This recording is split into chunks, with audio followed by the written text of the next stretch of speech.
Cause it's tough seeing Cleveland, dude.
St. Cleveland, we are back. Nick Wolf, Def Jeff here. I'm going to mellow out a little bit. I've been ranting and raving. I'm tired, Def Jeff. I'm literally exhausted. Yeah, it's been a pretty long day. I sweat dripping. You're going to have, hope you guys have a good mop here. Because I'm just dripping sweat everywhere from my yelling and anger. But it's time to change pace, Def Jeff, a little bit. It is to do what we're actually here to do, not give our well-informed news stories and stuff. We bring you music, we bring you bands, and we're going to have Steve Trent on here in a minute, and it's really awesome to have him on. If you don't know who he is a musician from Canton. He was a metal guy for a long time, but he basically has been doing a one-man band thing for the last about 2 years now, and he's starting to really build up a reputation with that and really starting rolling. He's an amazing musician. Oh, he's got skills. Yeah. He's using all of his limbs, you know? Right, exactly. I mean, it's just kind of, and the way he goes about it, like what the stuff he uses, the suitcase and stuff, and puts it all together. So we're gonna bring him on and talk to him. Def Jeff, do you want to? Let's get him on here in a minute. But yeah, just it's definitely a scary world, everything going on. And there's zombie attacks. The kids are eating laundry detergent. Promoters are trying to rip off teenagers. All sorts of stuff's going on. And I guess it's always good every once in a while to talk music. And that's why we're here. So, and we're going to be doing a lot more phone interviews. It's too hard to get you lazy asses in this studio to actually do the show. So, either your girlfriend problems, a car breaking down, or your job, or whatever stupid excuses. So we're going to go right to your houses. We're going to talk to you on the phone. We're going to call you. So we're doing this all live right here.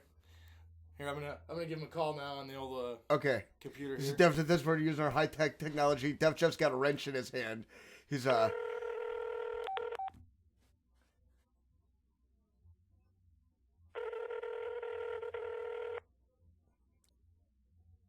Good. He's got a regular ringtone. And I hate those music ringtones. Hi, is Steve there?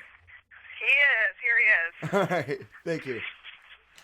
Hello. Hey, Steve. It's Nick Wolf. How you doing? Actually, I'm on with you here, kind of like on the air. How's it going? Well, pretty good. You're all right? Everything going okay? Not watching a TV show or anything, right? What's that? I'm sorry. You're not watching a TV show, no bathroom breaks or anything like that, right? Right.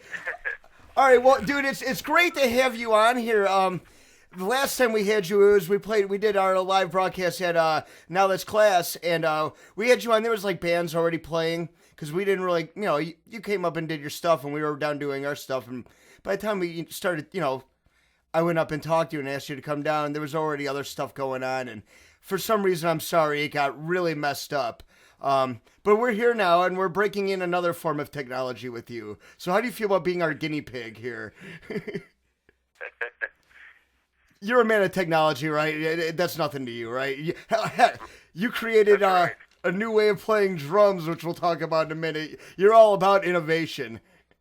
Right. So you start off, you were originally like a metal guy, right? Kind of in more metal bands. You were in Brain Aside?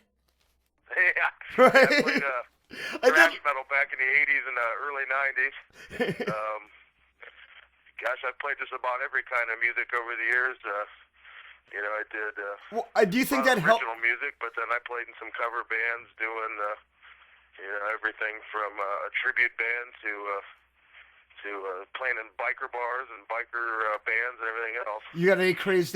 Dude, I've been like really into the biker kick lately. I'm trying to join a club, but I don't have a motorcycle and no means of getting it, and I don't think it would ever happen. But I watch a lot of TV, so I've been really into that lately.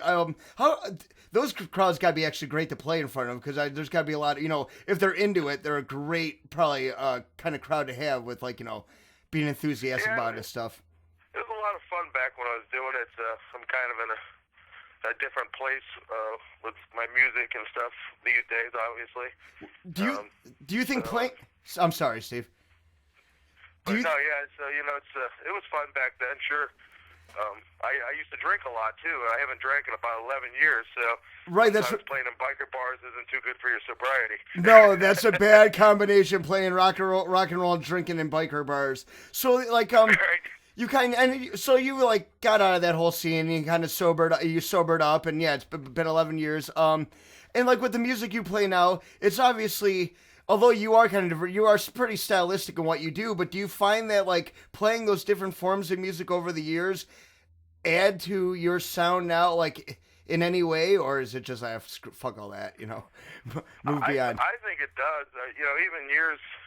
I think that the music I played, when I started off as a kid playing thrash metal and stuff, really kind of taught me a lot and influences my playing style even now. Even though you wouldn't hear it really, but I feel that I'm a pretty aggressive picker.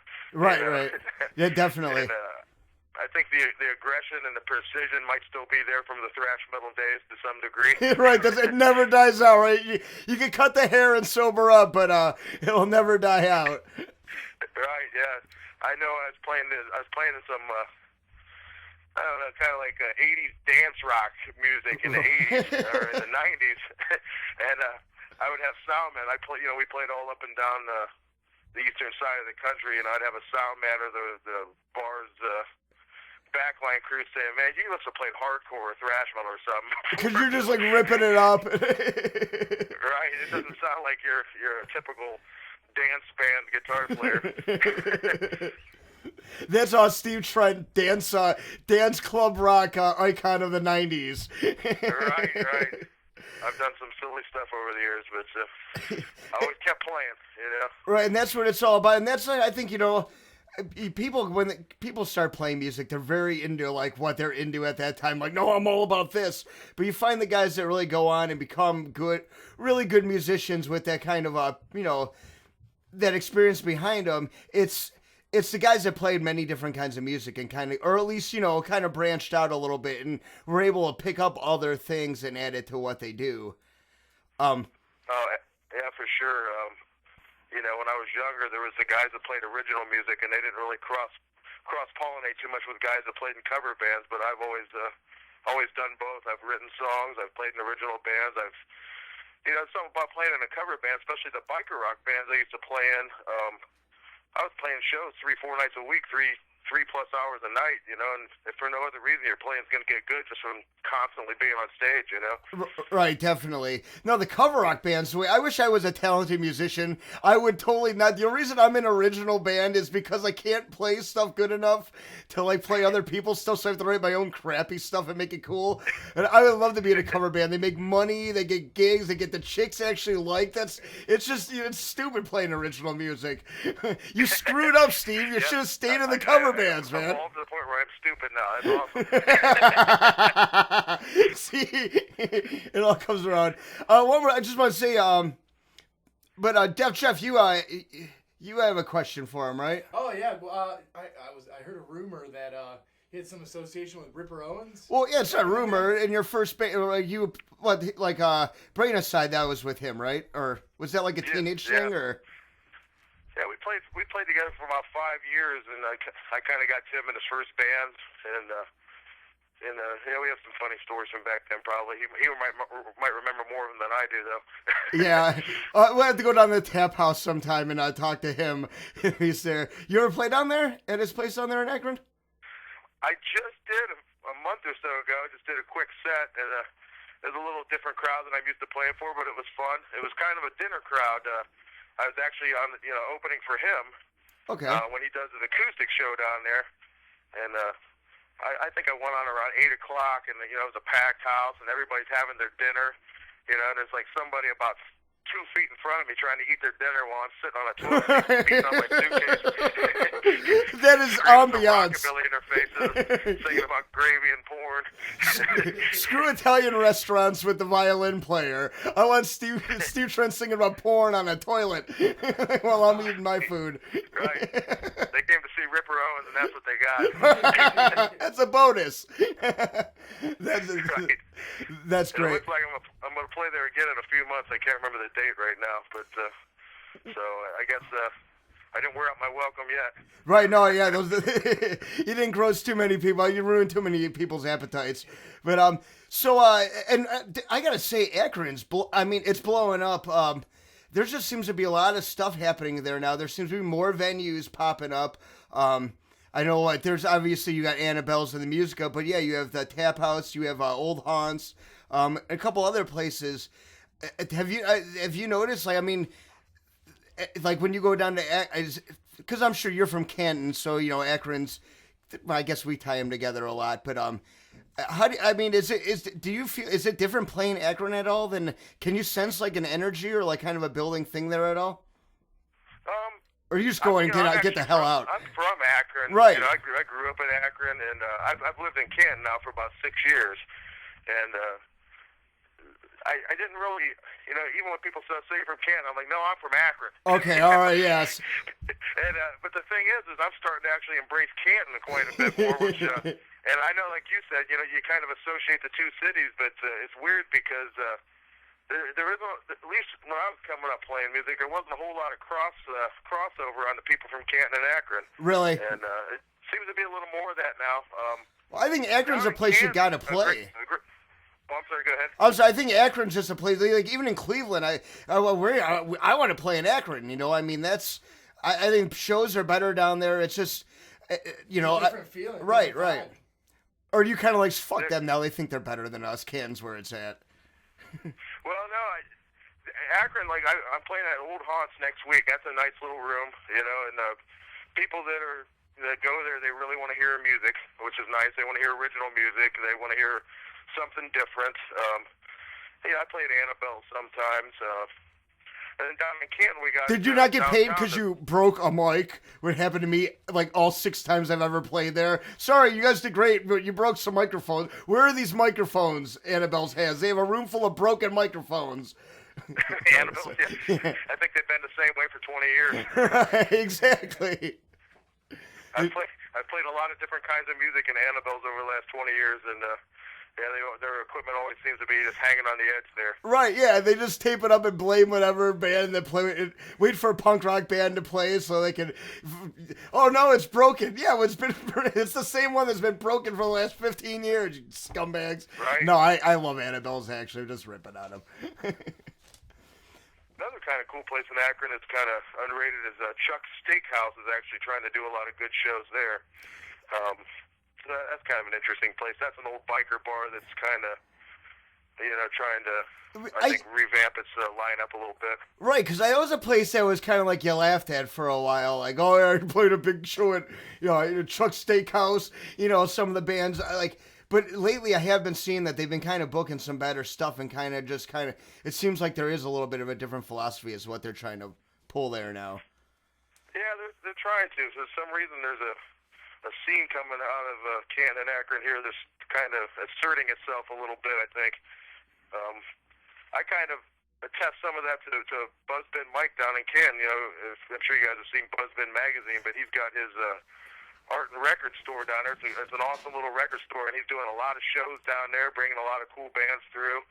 And I think he's even looking to get his beer license pretty soon. So that's awesome. That's kind of like what we have here with Stosh at the Spitfire. You need someone like that actually that has some resources and is just really into it, like a bar or some sort of media outlet or stuff like it, or just willing to branch out to help what they do and knows a way to kind of they make their little bit of a business out of it, but for the most part they're really just doing something that's just better for everybody. And Buzzbin, I mean, we have them in Cleveland now. You see them almost as much as Scene Magazine in Cleveland.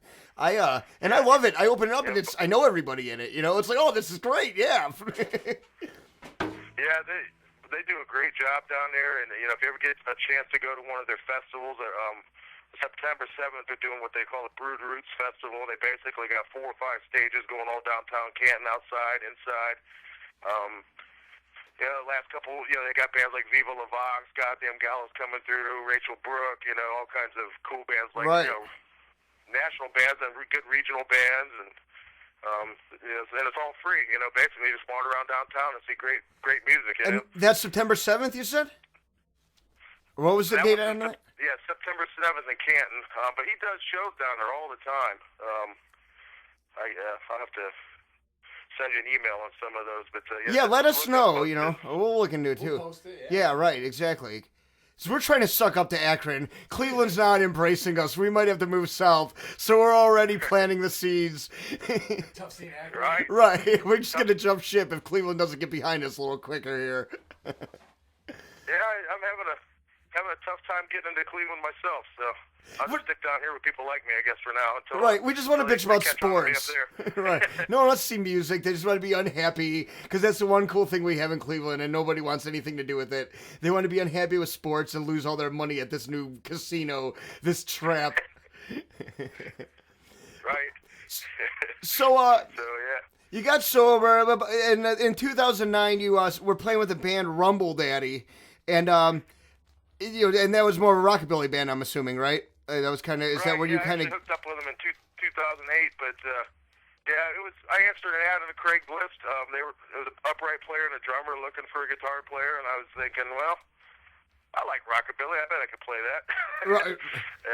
and I hooked up with them, and they were more of a straight cover band, just doing your blue suede shoes and your Heartbreak Hotel type stuff, and we kind of started pushing off into a little different direction, writing some songs, learning some more obscure songs, and we had a pretty good run, 2-3 year run there.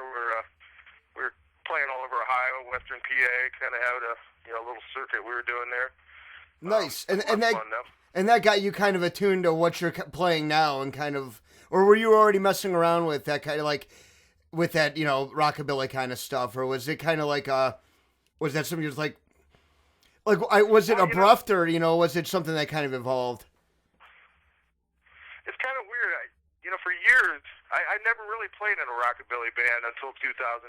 But when I was growing up, that's the music that was around my house. My dad was an old time. Everybody, Elvis Presley, Merle Haggard, Johnny Cash. That was Hank Williams. Right. That was all the stuff I listened to growing up, and obviously I got pretty far away from it as I got a little older. But even going back to like 93 or 94, I remember seeing Horton Heat at the old Odeon. Right, there okay. In, the Flats. And he always And, put on great shows, too. Yeah, and I was able to play that stuff like without ever really, like I would just be able to pick it up and play it right away and sound pretty authentic. And for years, people were like, "You should play rockabilly," and I'm like, "Yeah, I should," And I never really got around to it, and I was just kind of looking around for something to do. I was actually trying to just find maybe a blues band or something where I could just make a little bit of money and have a little bit of fun. And saw that ad for the rockabilly, and I thought, well, I bet I could do that.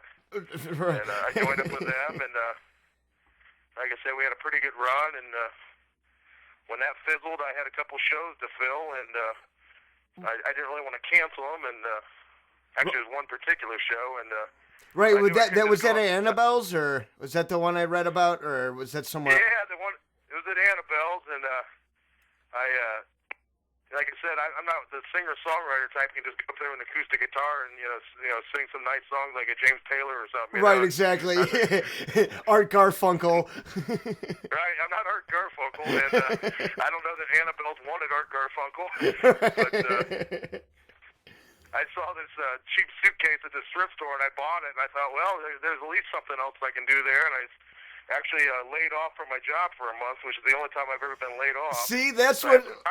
That's where this stuff comes from, is like having extra time, then you start being really inventive with what you're doing. And like, yeah, a suitcase, that's awesome. Yeah, time on my hands, opportunity, and necessity, and I figured I would just do it, for that show and just kind of goof around with it, but people kept liking it and kept getting a hold of me to do more shows and liking what I was doing, so I just keep doing it. And it is awesome, man.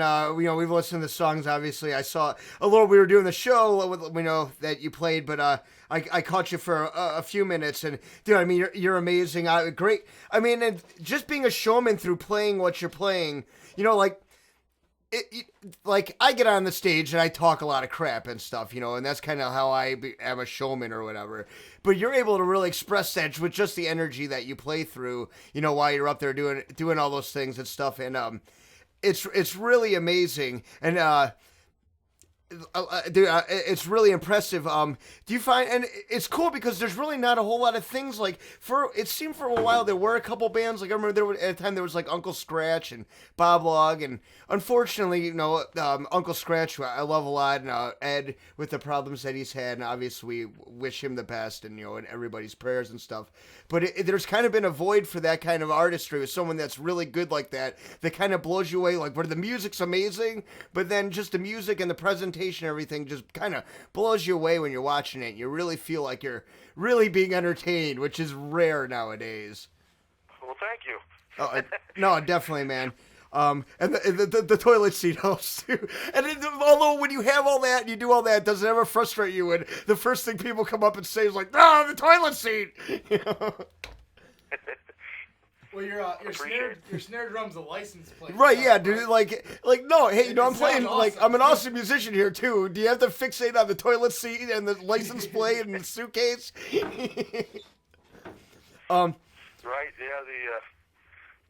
Yeah. I was surprised when I put that stuff together. It sounded as good as it did, so I kind of looked into that too.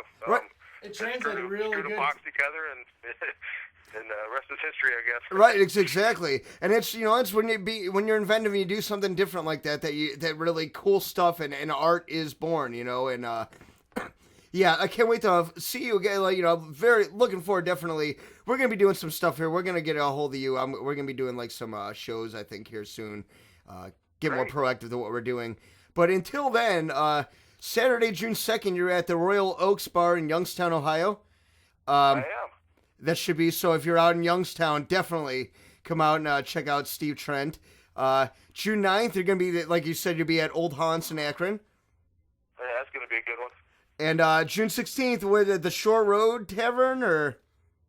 Shore Road Tavern in Philadelphia, Pennsylvania. Oh, man. I'm really looking forward to it. Yeah, that's awesome. The birth of you're going to do all the... Now, you're married, right? That was obviously your wife I spoke to earlier. Yep, that's right. Your wife, Jean? Is that her name? Yep, Jean. Yeah, my wife is Jean. And have you guys been married for a long time, or was she like through the bad year, like with the drinking party and Steve Trent, or? No, she missed all that. Fortunately for her, it's kind of funny. We joke around, sort of joke around, I should say. But when I met her, I was not really doing anything with music, and hadn't been playing. I actually thought that maybe I was just done with it, because nothing was happening. We got married and we bought a house and everything, and I kind of stumbled onto a rockabilly band, and now I'm doing this one-man band, and I'm dragging her all over the country. It's just getting out of control. She's like, I didn't sign up for this at all. You married a musician. I said, you married a musician. She says, I didn't know I married a musician. But I'm sure she comes out and has a good time, right? We have fun on these road trips. We get to go around and see, like we were in Milwaukee last weekend, and we got to go see the Bronze Fonz right there on the Milwaukee River Walk. That's awesome. So are you guys gonna do this? The Pap, stuff. That's all. That's great. So you know how to enjoy playing the breweries and the statues of TV characters. So it was all based around martial programming, right? Are you guys gonna do the sights and stuff in Philadelphia? Then go check the Crack Bell and all that kind of stuff. Right. Yeah. Run up those steps that Rocky ran up. Well, maybe not run. I'm kind of old. Right. Maybe Walk up at a decent pace. Right.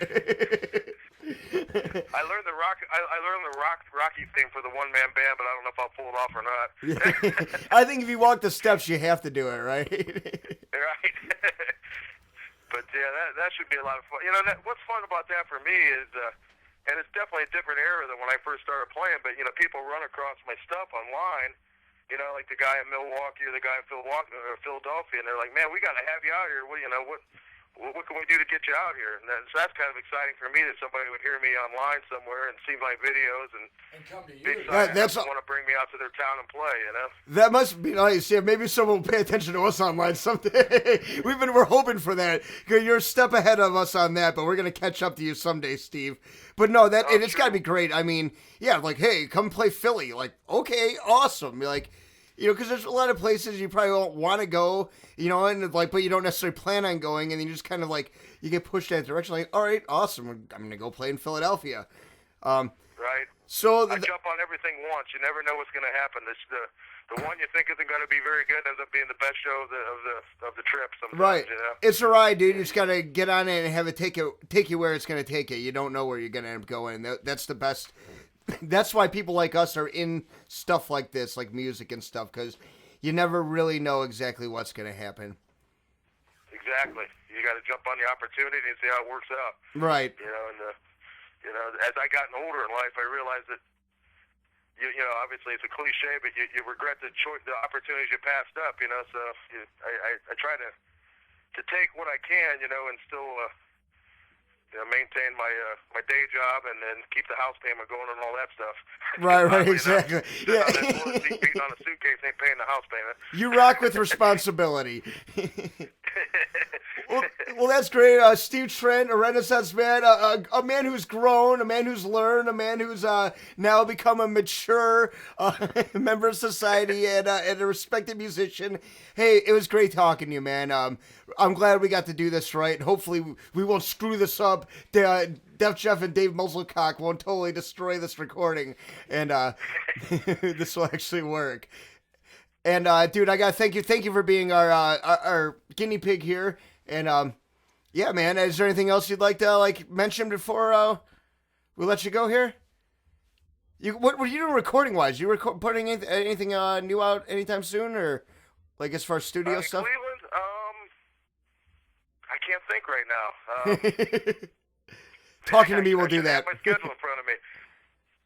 Well, I still record. Seems like there's something coming up. I can't remember what it is. Stay away from Cleveland. Actually, no, I meant, are you recording anytime soon? Are you working on anything as far as that? I'm sorry. Yeah, I kind of got, even with the house phone here, I'm getting a little bad signal. But recording, yeah, I'm actually working on recording a new album. I got some stuff written. And I record everything here at my house, if you can't tell. Right. And it's all live, right? You don't overdub or anything like that. I don't really do any overdubs. Sometimes I overdub the singing just so I got a little more control over it. But sometimes if I capture it the first time, that's how it stays, Right, exactly. I find out I can't do like the drums and guitar separate. It's just a disaster if I try to do that. So right. that's it's but sometimes the singing, yeah, sometimes, but I'm working on that. It's kind of funny, actually. I was talking to Buzzbin Mike, and he said, well, we got to do a CD release party here. And I said, yeah, that sounds good. Well, he said, well, maybe we can do it on August 18th. I go, well, I don't know if I'll be ready for that. Right. Then I pick up the last episode, or the last issue of Buzzbin. It's Steve Trent CD release, August 18th. He's painted you in a corner here. Right, so everybody's like emailing me. It's like, you got a new CD coming out? I go, well, I guess I do. I better write. You better get to work. I better get cracking here. Well, when you get that out, record an album. Right? Yeah, hurry up, man. In fact, we're not going to take up any more of your time. You need to get in the basement and start recording. But when you do get it out, we'll have you on. We'll talk to you again, and maybe if you ever feel like playing Cleveland again, if we're good enough for you. I'd love to. They just got to. Somebody's got to find me and bring me up there. We'll talk to you about that soon. We got some big things in the works here at Tough Scene Cleveland. We're actually almost done with our first season here because we're retards and we're not doing it radio wise. We're booking like we're a TV show. Yeah, we don't know what format we're in, but right, you did like the Tough Scene Festival or something. Right, exactly. So we are planning on doing something like that. So maybe that'd be a good occasion for Steve Trent to come to Cleveland. That would be a great occasion for that, for sure. Well, all right, man. Well, we will keep in touch. Thank you very much.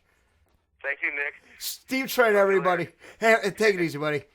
Good talking to you. Thanks. The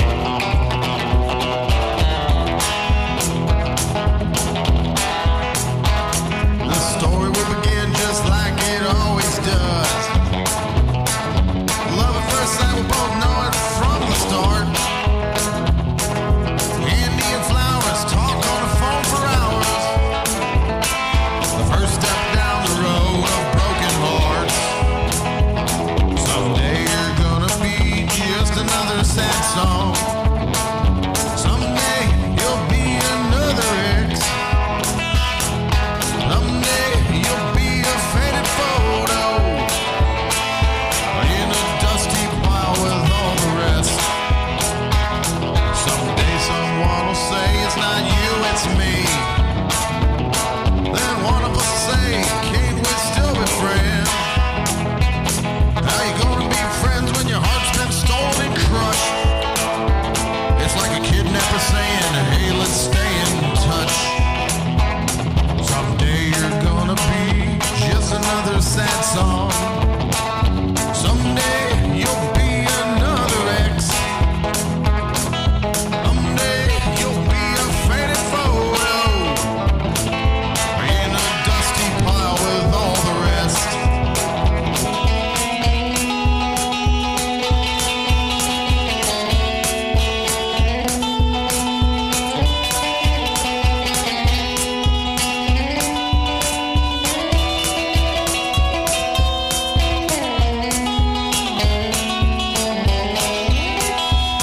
Go on and book your trip on this ship of heartache.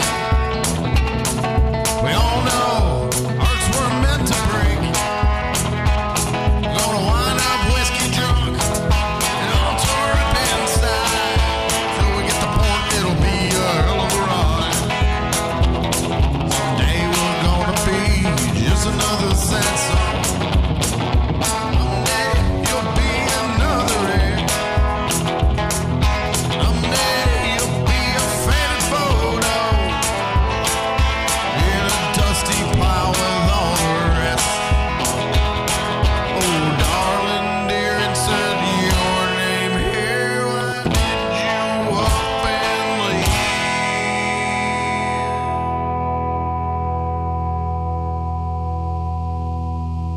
Woo! Holy horse shit! This is Tough Scene Cleveland, you son of a bitch! Steve Trent, everybody, that was awesome. That was great. Def Jeff, get yourself a mic here.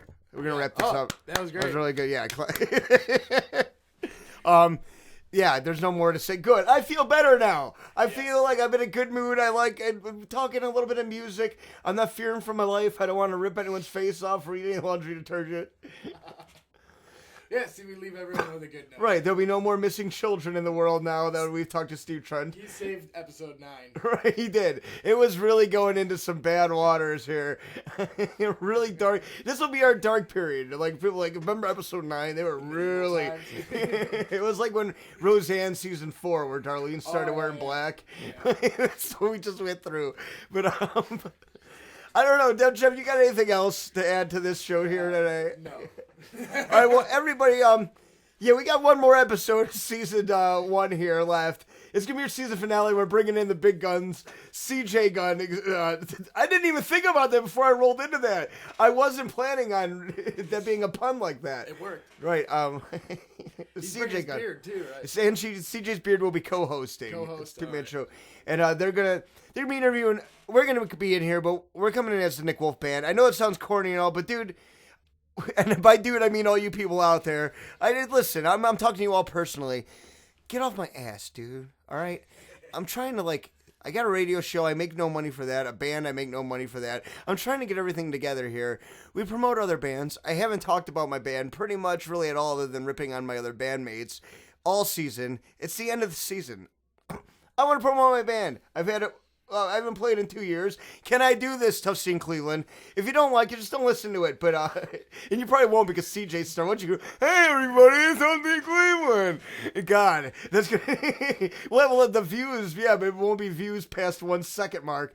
But we're gonna come in. He's gonna talk to us. I'm not writing down his questions. I'm not he's kind of doing his own thing here. He's gonna come in, take over our studios. Def Chef, you might have to work with him a little bit. Oh, I think because. he'll be all right. I mean, you are in the Nick Wolf Band now, but really, no one wants to talk to you. Yeah, Just, well, you're more valuable. You have to help him out a little bit, maybe. He'll do good. Right. Because Muzzlecock won't. Muzzlecock's going to come in here late, like an asshole. I'm just going to keep quiet. What? Yeah, don't talk. Don't feel stifled, Def Jeff. No. You're in Tough Scene Cleveland still. You mean something here. This is when you get behind the drums of the Nick Wolf Band, your value diminishes. Well, I was just going to say, are we going to do it here or are we going to do it at Muzzlecocks? Oh, by here you mean the orbiting spear of death. Yeah, I'm in the 4th dimension. Right. Exactly. I don't know. This is something we could probably do off the air, I would That's think. why Right? I just said I could talk. Okay, I set you up to fail. I'm sorry. That's all right. So that's it. We're gonna wrap up that the season in a good way, and coming season 2, we're gonna take a little while off because we're really gonna get rolling here with how the show is gonna be this first season. Thank you to everybody, and we'll get into this next week too. But I really want to say right now, thank you to all the bands that have come on. Everybody that has listened, the bands that we have played, everyone that's contributed to the show, just everyone that's liked the show, shared it with a friend, even mentioned it, gave us a listen, whether it was 5 seconds or the whole show. Really, thank you very much. There's been great stuff, and there's been stuff that, we are learning here, and this is a learning process, but I really think it's been a great season so far. And as we roll into the second season, it's going to be fun. It's going to be great. We're going to do things. We're going to take this to... We're going to try, every time we do this to take it to a new level. There'll be more interviews using our brand new state-of-the-art phone technology. Now that we got that under the belt. Right. Def Chef was climbing up holes today in the afternoon with a wiring hammer. Yeah, it was involved, bad that news. But so Tough Scene Cleveland, we're going to wrap it up. I am Nick Wolf. Def Chef. We would just want to say good night or good day or whatever time you're happening to be listening to, or piss off. If you're jacking off to us while listening, please. Well, you can go back to it now after we're done, but just thank you for taking a break from the porn for a minute to listen to us on your computer. Or Diablo 2. Or Diablo 2, Diablo 3. Yeah. You still play Diablo 2, Def Jeff. All right, Tough Scene Cleveland, we're out of here. Subscribe to Tough Scene Cleveland on YouTube. Like Tough Scene Cleveland on Facebook.